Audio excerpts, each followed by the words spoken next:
Hello, this is Scott Schiff, and this is the Ayn Rand Fan Club along with William Swig.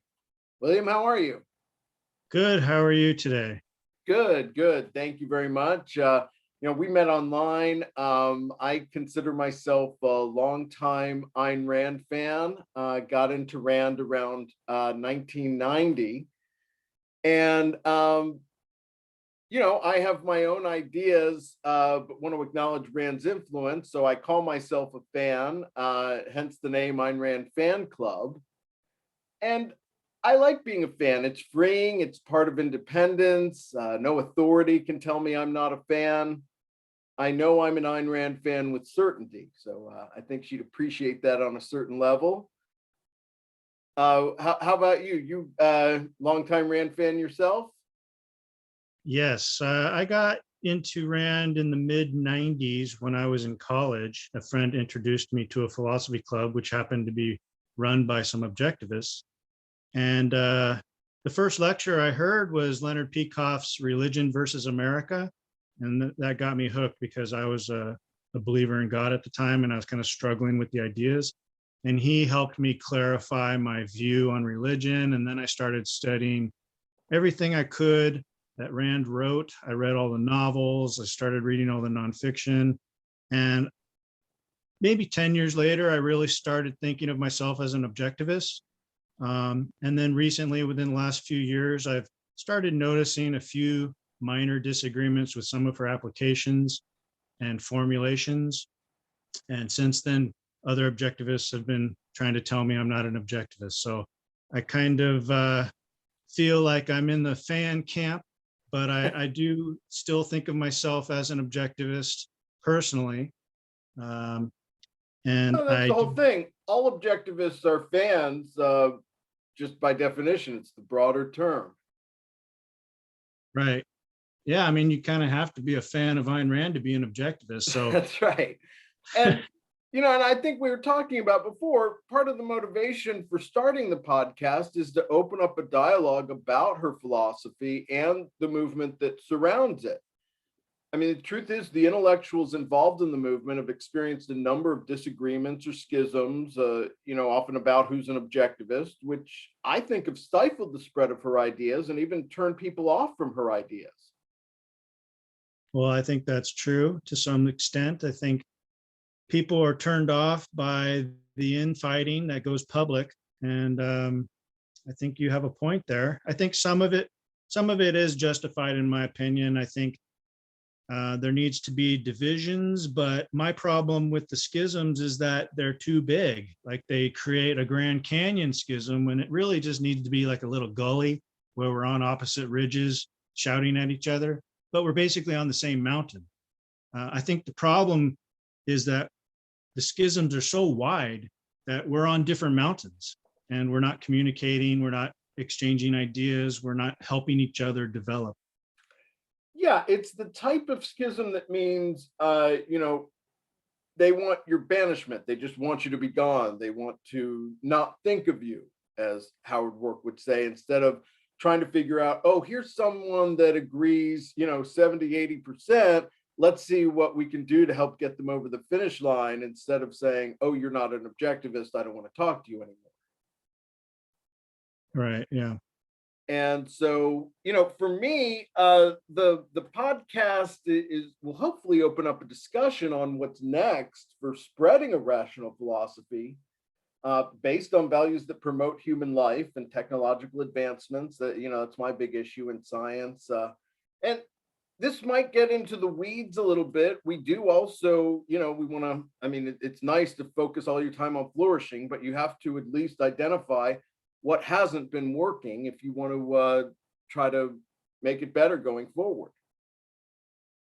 Right. And it occurred to me that this whole schism versus coalition idea, like we're trying to form a coalition among Rand fans, but others are trying to find the differences among Rand fans and highlighting the fractions or the factions.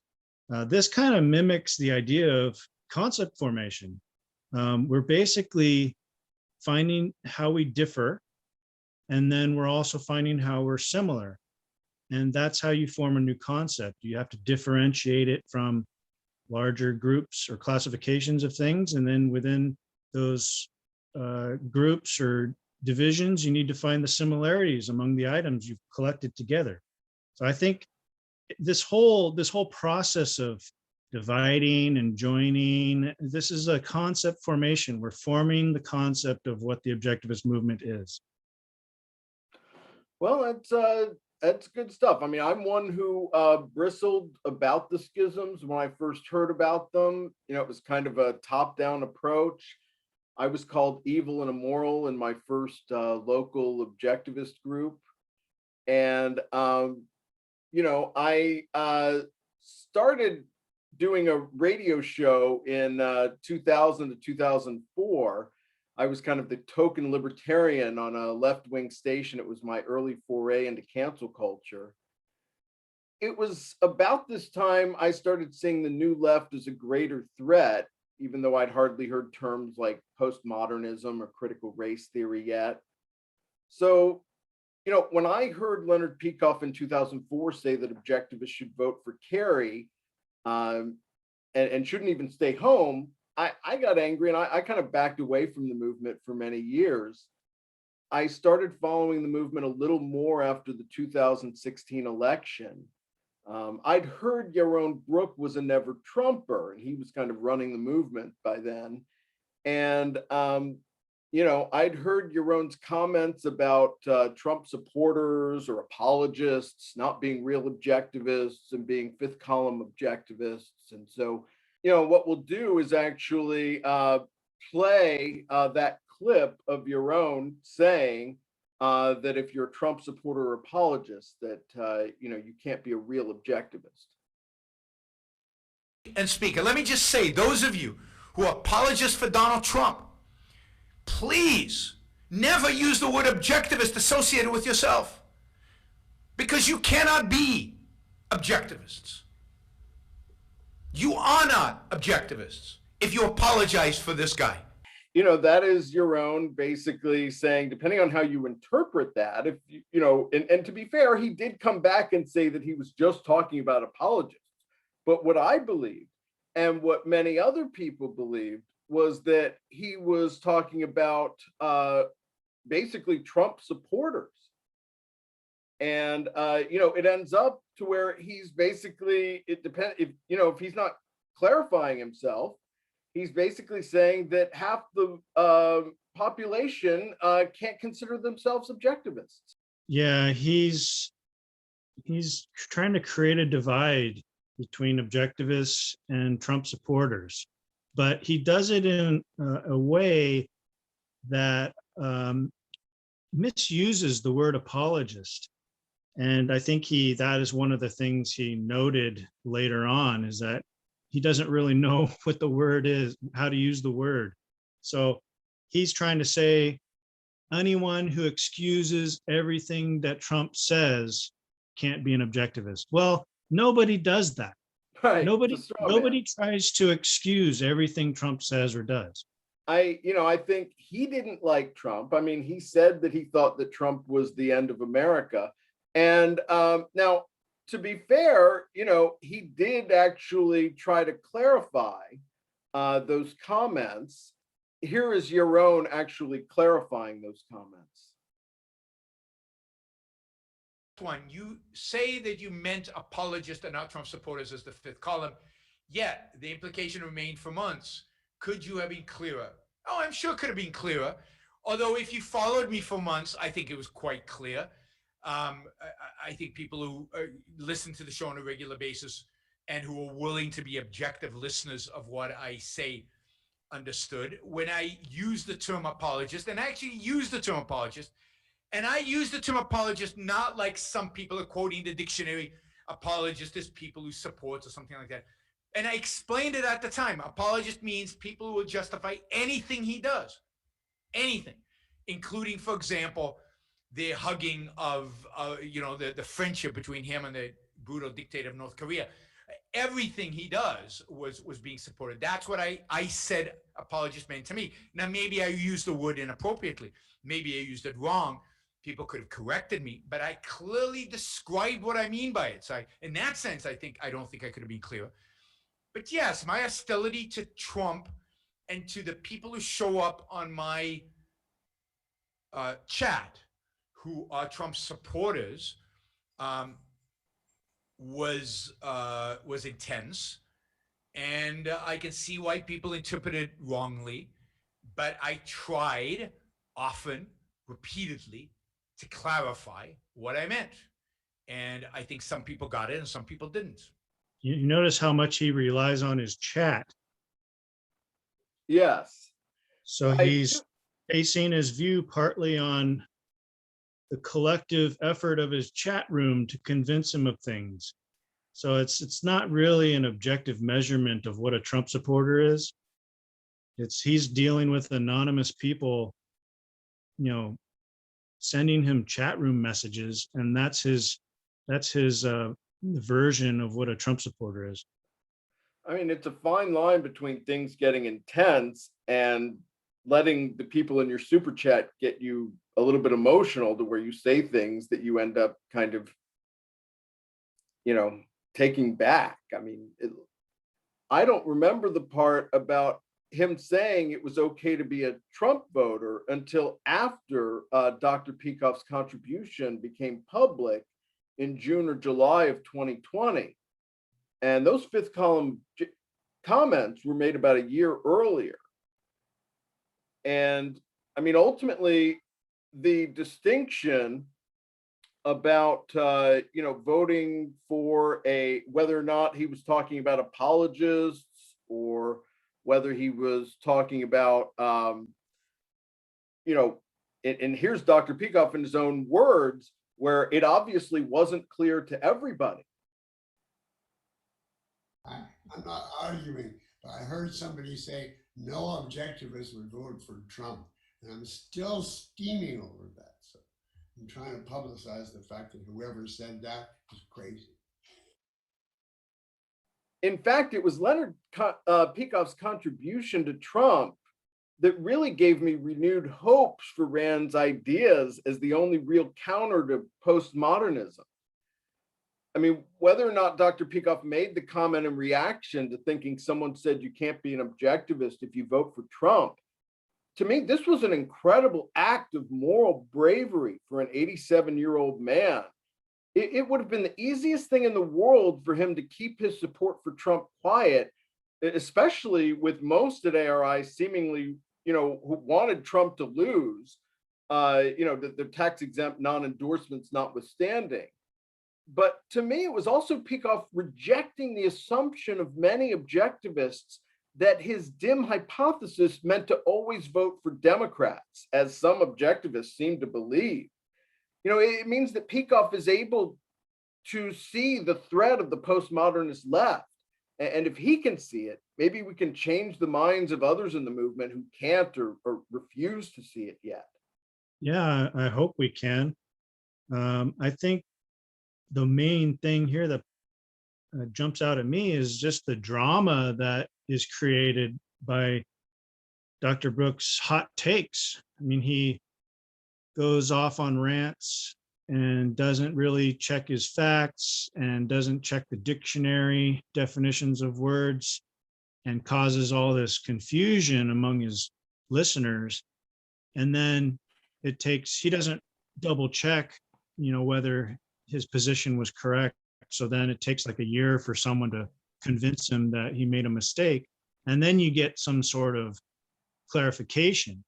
But like you're saying, throughout that whole time period, there's this drama and this schism going on, and he doesn't seem to care to clarify it. Right. And, it turns out that, the communication is such that Yaron really didn't even know that for sure that whether or not Leonard was talking about him at first. That somebody said that if you're an objectivist, you couldn't vote for Trump, and he thought that was crazy and he was mad at that. I don't know if he was referring to me. Now, he wasn't referring to me because I said that, because I never actually said it. I never actually said that. But there are a lot of people who don't like me, if you haven't noticed. Some of them might even have Leonard's ear. And is it possible that somebody told Leonard that I said it? It is. I don't know. I don't think so, because I have a feeling he would have told me. Leonard has no problem, has not had problems in the past telling me I'm full of it. And he's usually been right when he said. Yaron implies that people against him might have told Dr. Peikoff that falsely. But like you were saying, I mean, he admitted that people might have generally misunderstood his comments. It's at least as likely that whoever told Dr. Peikoff about that interpretation believed it themselves. Notice what Dr. Brooke does. He starts by saying, Leonard couldn't have been referring to me because I didn't say it. Well, that's not how references go. Leonard could have thought it was Yaron that said it and been referring to him, just mistakenly. So it's like Dr. Brooke doesn't want to believe that Leonard was referring to him. It's kind of like an evasive sort of rhetoric.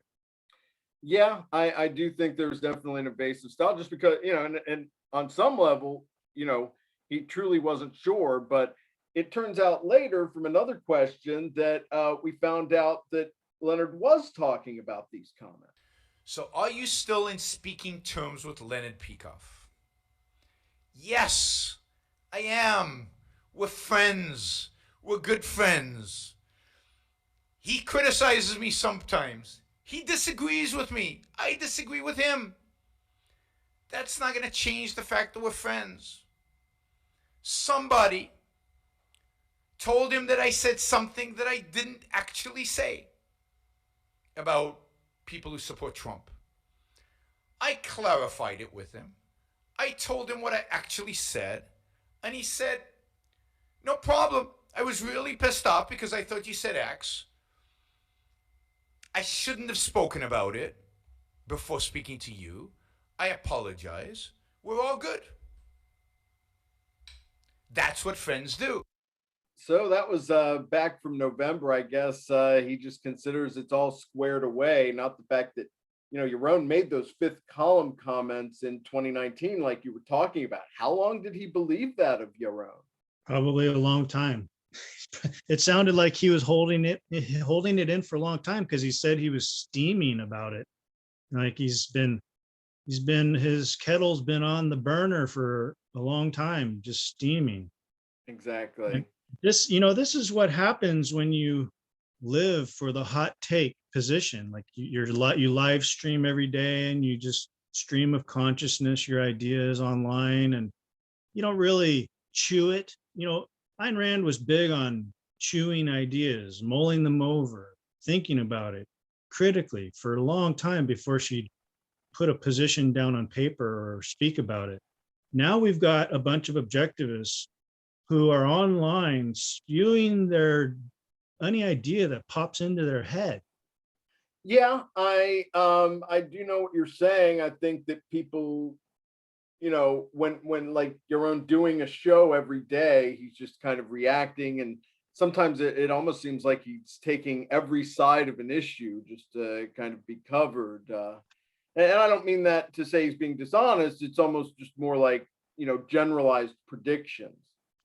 But I do, I want to say kudos to Dr. Peikoff, if for no other reason than just for saying you can still do X, in this case, vote for Trump, and still be an objectivist. I just feel like those still active in the movement are still too quick to tell people, who they think is great. If you think X is great, you can't be an objectivist. If somebody thinks Jordan Peterson is great, then you can't be an objectivist, not fully. You can't agree with Jordan Peterson and objectivism. You can agree with one or the other. Jordan Peterson contradicts objectivism epistemology, he contradicts objectivist ethics, he contradicts objectivist metaphysics. And he's not a capitalist. He's not a laissez-faire capitalist. So how is Jordan Peterson? It's Jordan Peterson or objectivism. It can be both. Now, you can enjoy certain things about Jordan Peterson, some of his lectures, certain of his ideas without endorsing Jordan Peterson, and you still need to be able to see that he's dangerous. That's just one more example. And he is, at least at the end, he caught himself to say, oh, well, you can still like him. He didn't want to get caught up in he was saying all Jordan Peterson fans or all Jordan Peterson supporters, like the Trump supporters. But at the same time, it's a very fine line between enjoying someone's work and thinking that they're great. Yeah, and one thing I noticed is that he seems to be telling us the obvious, like you can't be an objectivist and a Jordan Peterson fan. It's like, well, I mean, why not? Or maybe he was saying you can't be all into Jordan Peterson's philosophy and be an objectivist, which is obvious. But in terms of just being a fan of both, a fan is just someone who likes certain aspects of somebody. Like you're a fan of an actor because you like his acting ability. Doesn't mean because you like Tom Cruise as an actor, you gotta like Scientology. It's you can pick and choose what you like about Jordan Peterson and pick and choose what you like about Ayn Rand. Right. I mean, why even bring up being an objectivist in relationship to Jordan Peterson? He's not one and doesn't claim to be. But to the extent someone is really into Peterson that much, they're probably not into objectivism anyway. Like you were saying, there's just no need for the ultimatums.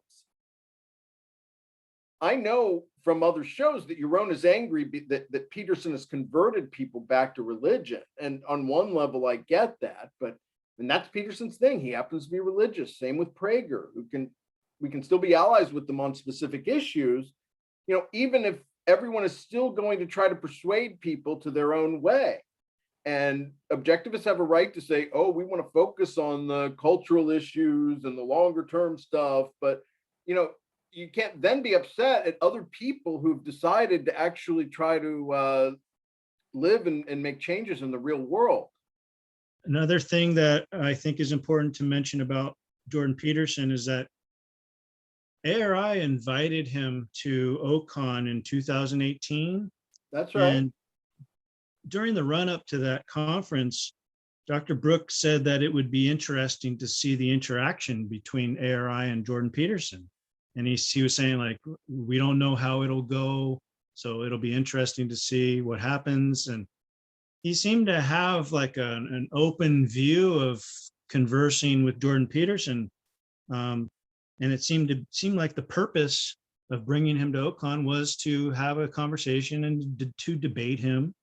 But then afterwards, he took this like real negative position and said he was dangerous. He started talking about how dangerous Peterson is and how you can't be a fan of both or you can't like both.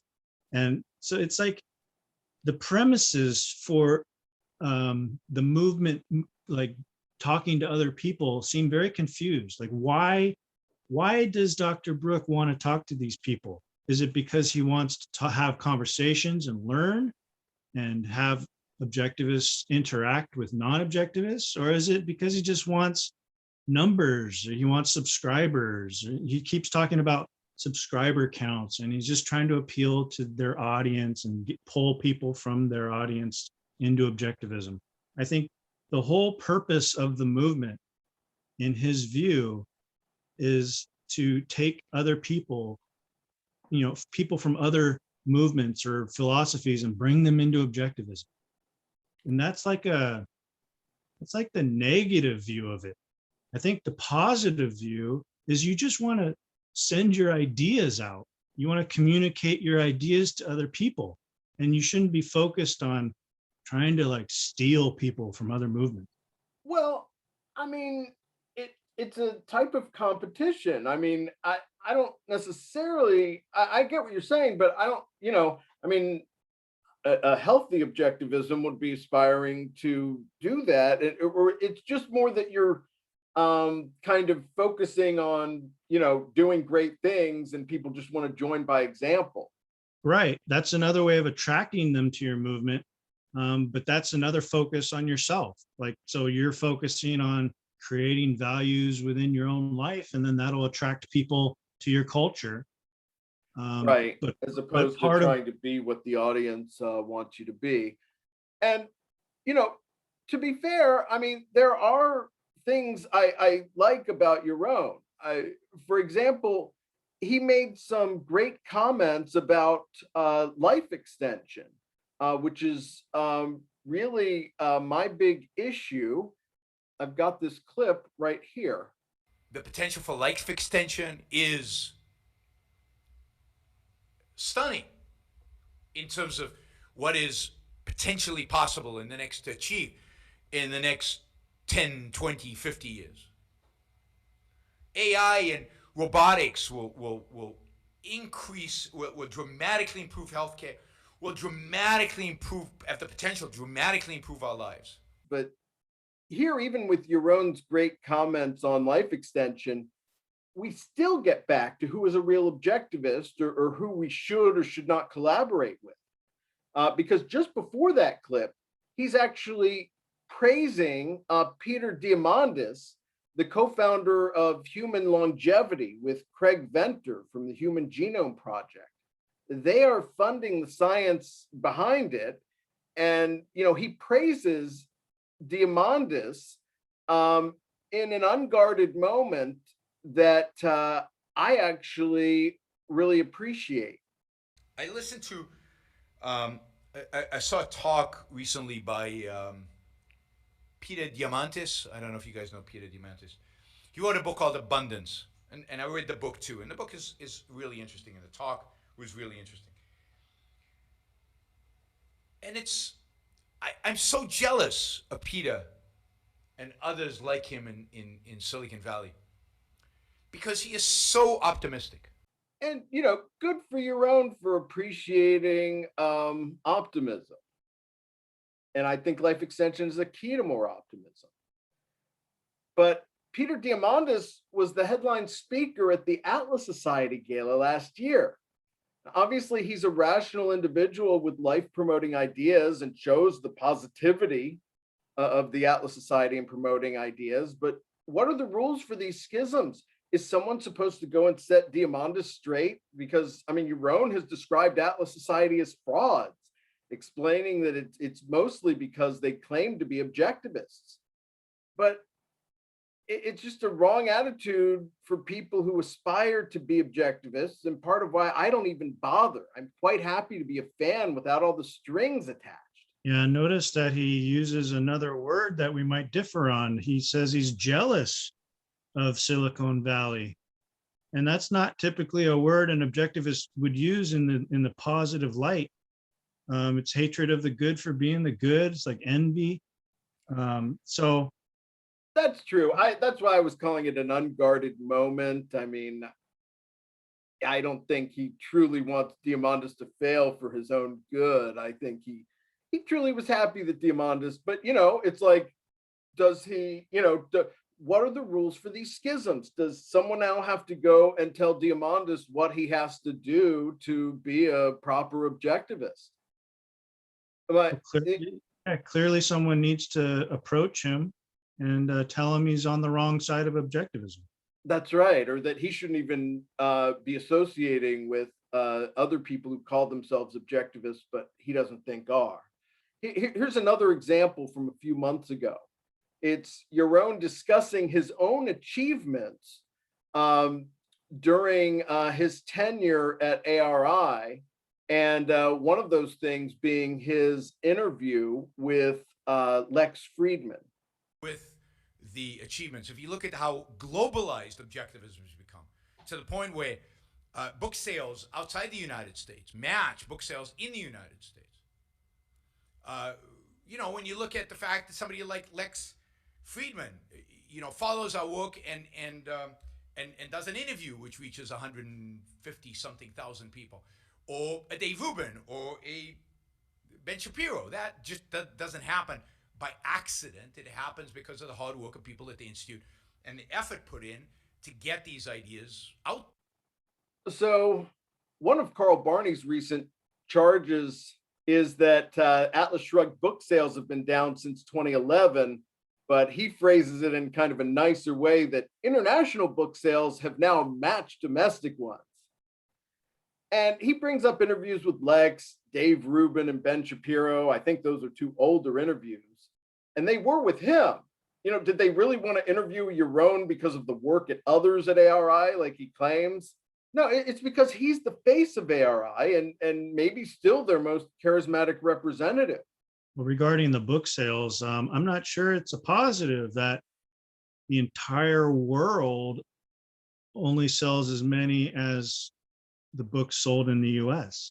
It's like, shouldn't the entire world be selling more?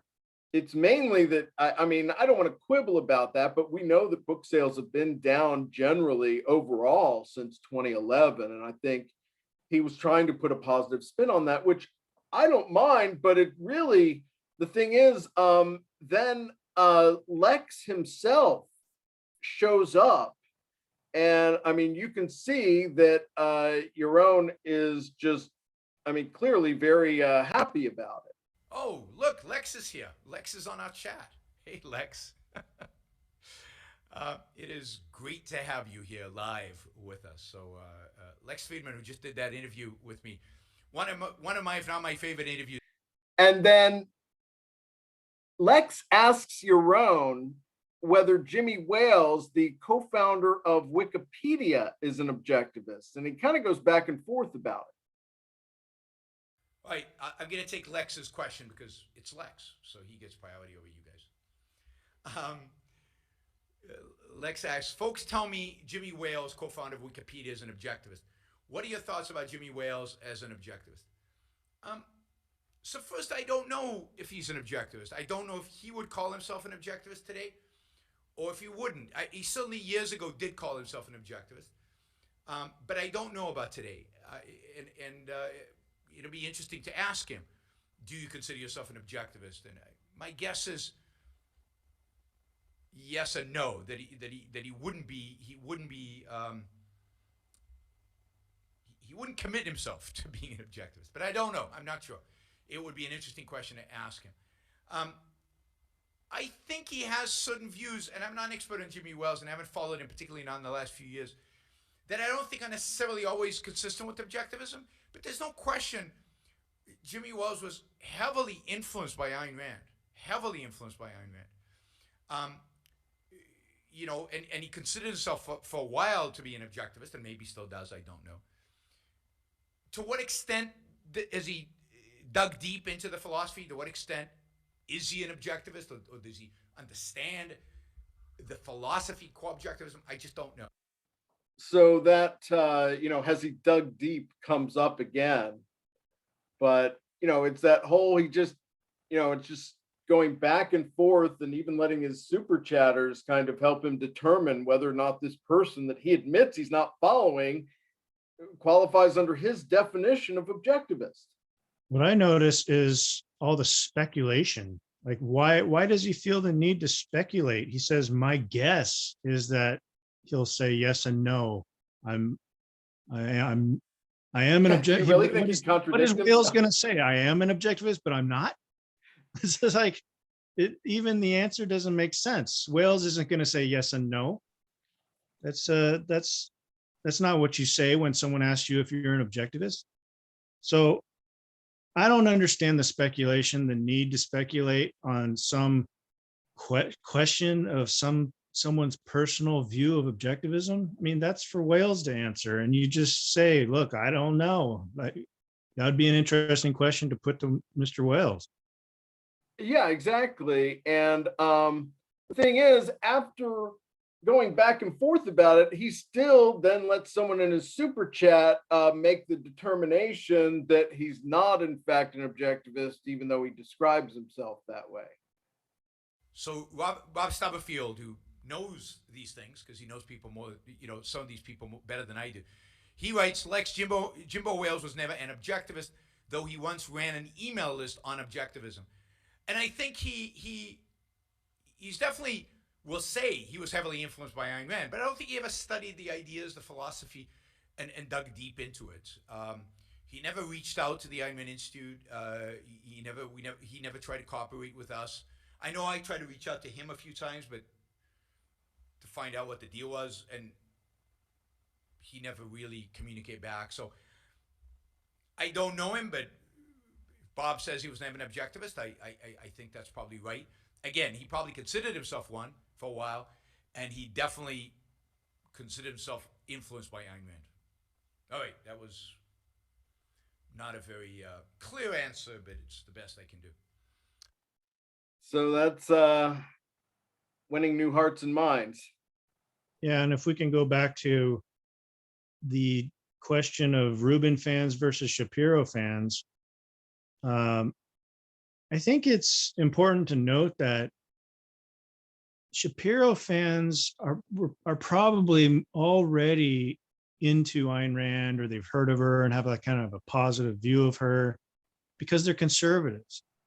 But Rubin fans, they're not really the left. They're people like in the middle, or libertarians, or classical liberals. So it's not really a fair comparison. You're right. And I mean, he uses an example that he did better on Rubin because Rubin was left leaning at the time, even though he's moved right, which is part of why his fans, maybe weren't into Rand, but as they were going on that journey with him, they got into Rand at the same time. But I just to break down all that, those clips. I mean, Yaron is happy over that interview with Lex Friedman, this 30-something millennial with like 100 times the average podcast viewers as Brooke. And good for Lex for being so successful. And Lex has shown an interest in objectivism by interviewing Brooke for 3 hours and then even coming by Yaron's podcast to interact with him. I think they're doing another interview that's about to be released. Yaron was clearly happy about it on the tape. But even with Yaron trying his best to impress a new potential influencer, when Friedman asks about Jimmy Wales, Yaron's first impulse is to doubt Wales as an objectivist, even while saying he hasn't followed him. I mean, we've seen enough people get turned off from the movement over these pronouncements over who isn't a real objectivist. And I think at least a part of this, I mean, Yaron relays that part of his doubts about Wales seem to stem partially from the fact that his phone calls weren't returned. I mean, does digging deep mean you have to study with an ARI scholar? The whole point of independence is he should be able to become an objectivist on his own. If he's thinking right, clearly. But that goes to his speculation again. How does he know what Wales has studied? He doesn't know what books Wales has read. He doesn't know if Wales has dug deep. Maybe Wales dug super deep, deeper than Dr. Brooke. And we don't know about it because Wales isn't out there spouting everything he knows about objectivism. Right. I just think he could have focused much more on the positives. I mean, the stuff he said about many people being influenced by her was great, but there just wasn't a need for I doubt he's dug deep enough to be a real objectivist. So yeah, if you haven't gone through the Objectivist Academic Center, they don't know whether you've dug deep or not. I mean, it's all speculation. It's based on them, believing that they know what other people think. It's a crazy sort of attempt to make you believe they know what other people believe. Yeah, exactly. And just as a postscript, I mean, Yaron was talking about how he'll get enthusiasm, but then it kind of goes away. And here's that clip. You get these big spikes when they do something like Lex Friedman, but then it drops to very low levels. I don't know how to get that subscriber base growing steadily month in, month out. If he's wondering and asking for advice, maybe not focusing on who's not an objectivist might be helpful. I mean, is it related to why Jimmy Wales didn't call it back? Would Peter Diamandis call it back? Yeah, well, these are all serious people, right? They take things seriously, and they're serious businessmen. And maybe they watch Yaron's show and see that he doesn't take it very seriously. He doesn't even fact check most of his stuff.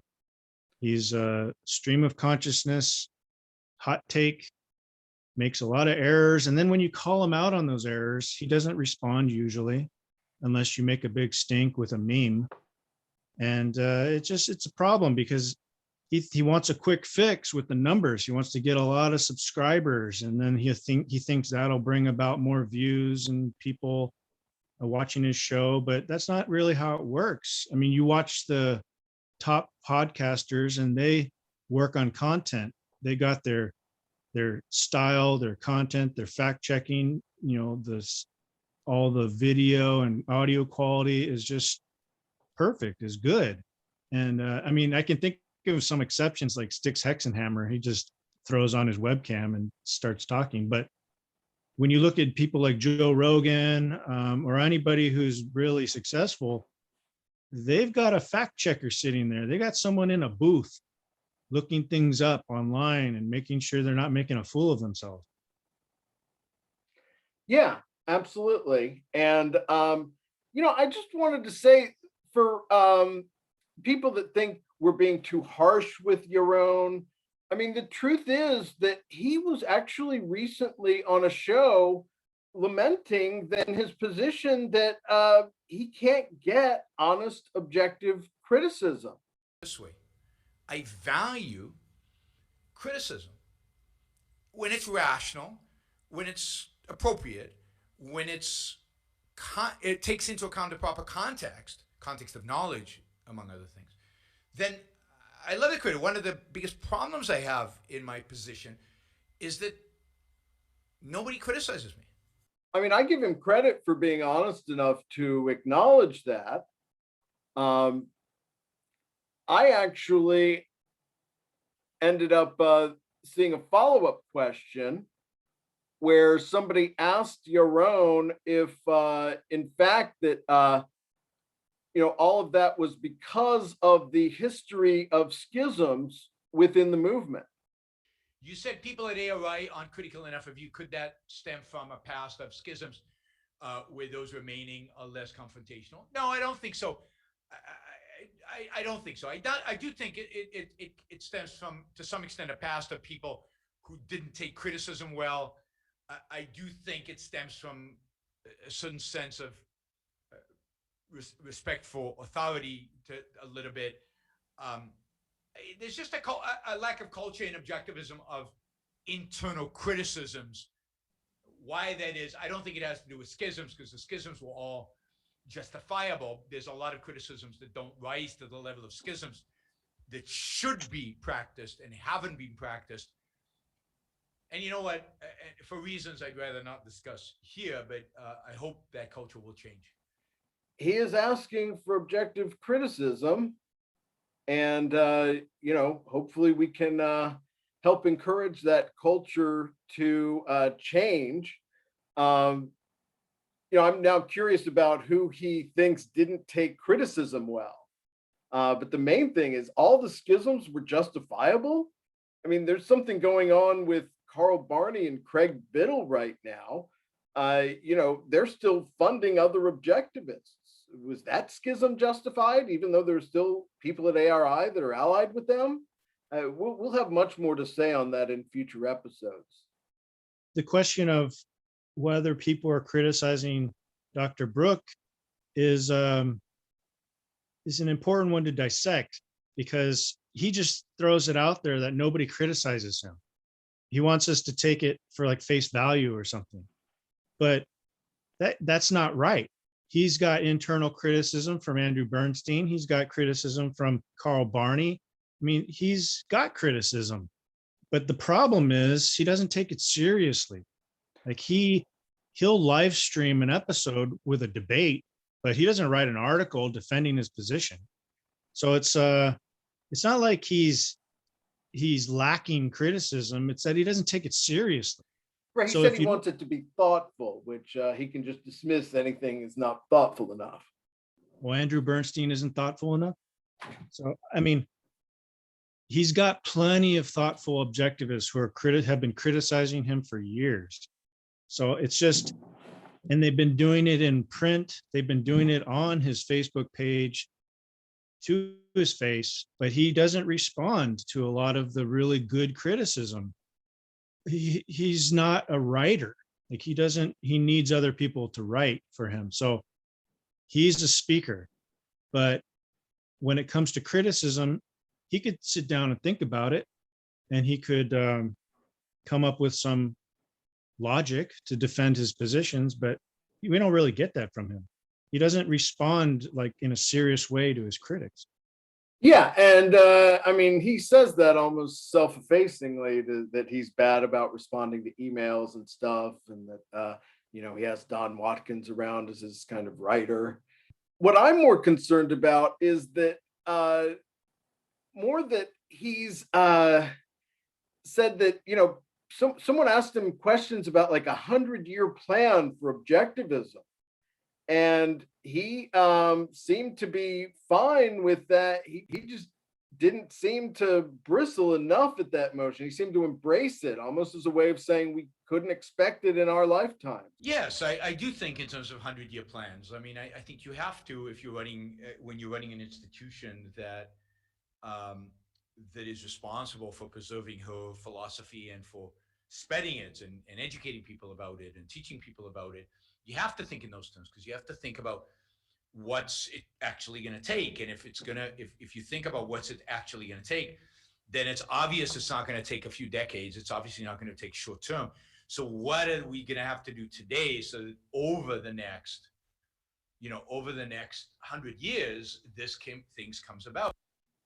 So, that view to me, when I heard that was just over the top because of Ayn Rand's more famous comment that has, really, I think was part about making the philosophy a philosophy about living the real world.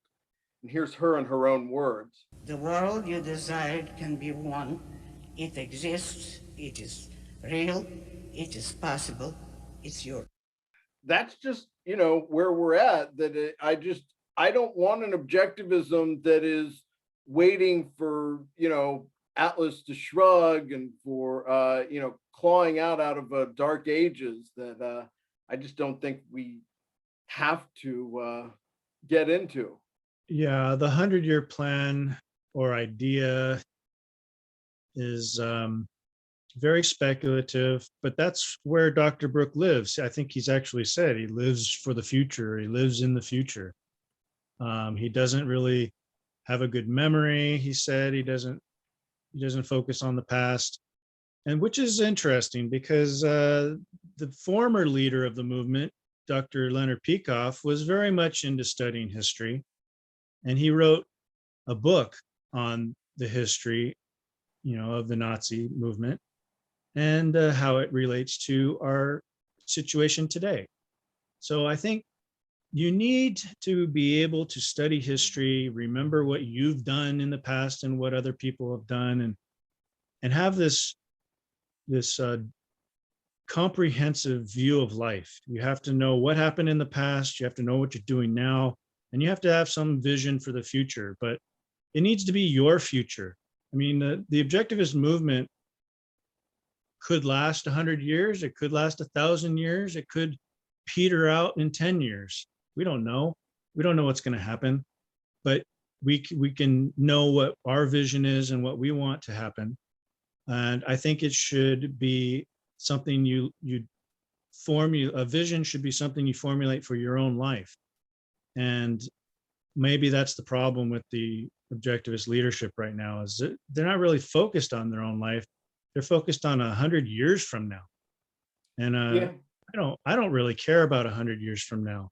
I care about, how do I form coalitions today? How do I ally with people who like Rand right now? How do I get things done now? And absolutely. And why do I have to nitpick about how they're not, 100% objectivists? I mean, I'm someone who grew up Jewish. I think ARI has taken a Jewish approach to proselytizing, namely almost none. I mean, Jews aren't sending out missionaries either. They practically discourage people from joining, making them read a lot of long texts first. It took the Christian, Paul, to, the convert, to tell the formerly Jewish apostles, we might get more followers if we didn't restrict ourselves to just converting other Jews. And, that's why he became the most influential, why Christianity is so influential. I think Rand's ideas need a Paul. Fans is broader. It includes more people than objectivists. That's not to say there's not a place for objectivism, but there should be a place for fans as well. They can say we're not objectivists, but we'll just do this podcast for the fans. Yeah, and if you look at past movements, philosophical movements, you see that very few of them are pure. They go in, they attract people who just believe everything ever said by the originator of that philosophy.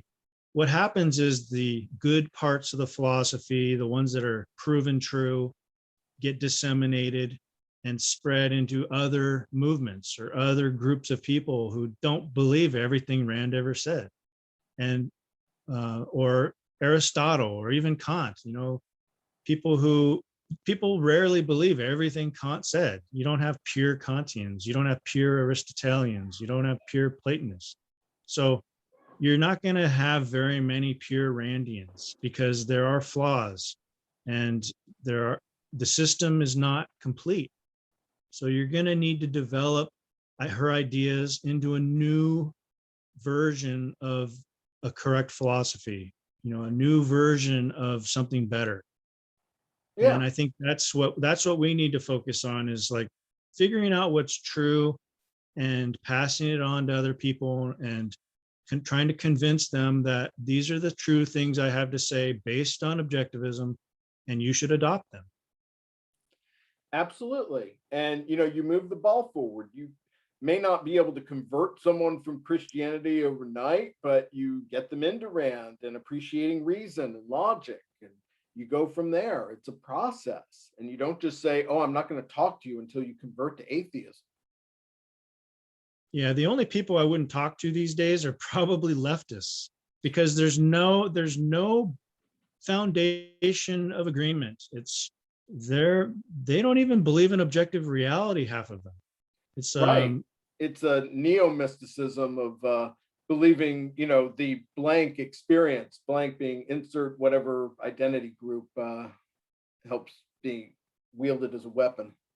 Yeah, and then it just gets worse and worse as you go to politics, as you move up through morality and politics. At least with the right, there's some sort of conservative capitalist idea there that you can work with. And they're not all altruists. They're leaning towards more egoism. They're trending towards being selfish. I mean, they already acknowledge that most people are selfish. That's why the religious ones say it's a sin. They say man is selfish. Well, yeah, okay. Now all we have to do is convince them that it's not always bad. That man is selfish, yes, but it's not bad. It's not always bad. Well, yeah, you're bringing up some good points, and I think oftentimes integrity comes up, but I read Hiram Smith many years ago, and one of the things he taught me is that your actions reflect what you truly believe. And so, people say, oh, well, if you have integrity like Howard Rourke, then your beliefs are going to match up with your actions. But in reality, there are many people who pay lip service to something, and this can apply to objectivists or Christians, but then they do something different in their day-to-day life. And what you're doing in your day-to-day life on a truer level represents what you really believe is true about the world. And I think that for objectivists, sometimes they may be paying lip service to reason, but then, being somewhat arbitrary in who they're dismissing, based on what thing they're not thinking clearly on. But for Christians, I think that in a lot of ways, they're trying to move in the right direction. That from since the Enlightenment, I think Christianity has been on a slow decline. And we've talked about momentum and the direction things are moving. And, that even applies to persuasion. If I had 5% more rationality to my life, I'm, presumably you're going to be a better person, and it's going to help. And that should be the focus, whether, we're dealing with Prager fans or what have you. Yeah, I think that the objectivist movement will mature like a human being matures, and older human beings, they learn that the youth make mistakes, they get emotional, they forget things, they don't focus on the past, they're always thinking about the present or what they want to do in the future. But eventually you mature as a human, you realize you got to sit down and think, and you got to be calm, you got to be reasonable.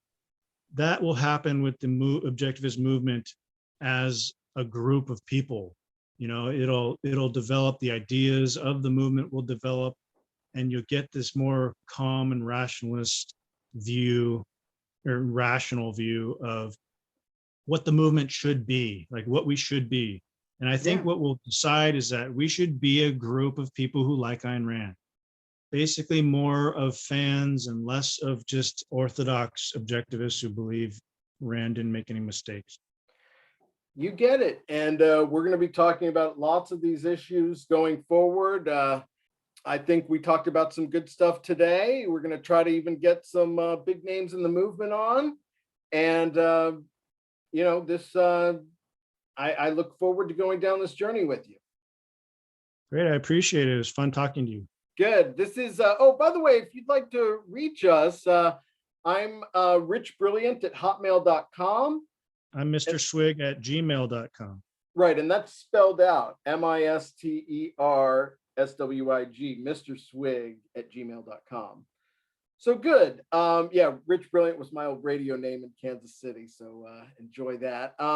This is the Ayn Rand Fan Club. I'm Scott Schiff along with William Swig, and we will see you next time.